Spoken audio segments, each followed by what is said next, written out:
Welcome back, everybody. Here I am in front of the History of Diving Museum in our entranceway.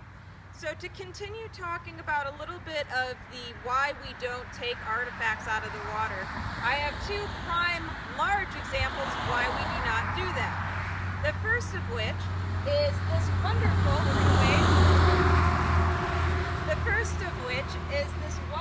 cannon that Art McKee found.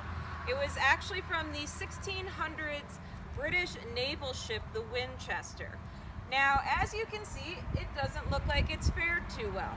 And that's because once it was taken out of the ocean, the air, the salt in the air, the sun, that ends up corroding. We're gonna wait a second again. So, what we have right here is a cannon that's been exposed to the elements for several decades.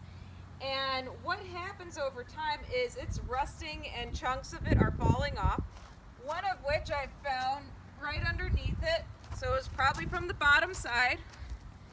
It had a bit of the growth from the ocean on it, but on the back side you can see that it actually has the rusted material from the original cannon, but that's now broken off and it's about as useful as a piece of rock. Of a anchor that I believe also Art McKee found, but I do not know the history of which shipwreck, and that goes into, if it wasn't recorded, we don't have the convenience of it.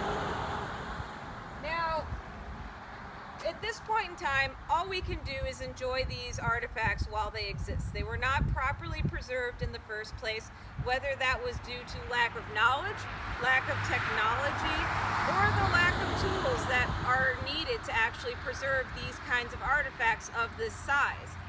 Large metal artifacts are typically put inside a special solution of water that then has electrodes attached to it that then pulls off the impurities, the rust and everything, and stabilizes the metal, which then can be treated and put on display later on. But these at the time were not done, so it's become a matter of enjoy it while you can, because they will not be here forever. What is it? Ashes to ashes, rust to rust, something like that.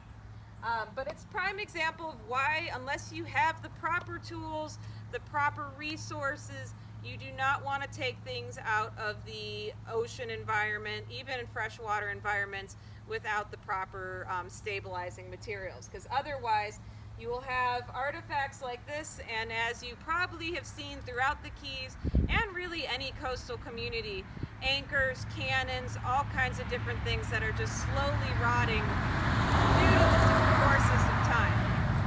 But thank you for joining us today. I hope you learned something new.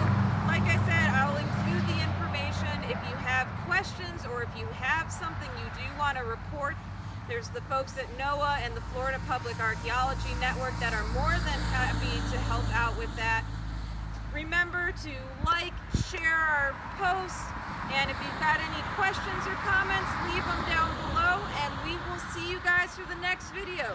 Sorry about the traffic that I have to compete with. Have a good one.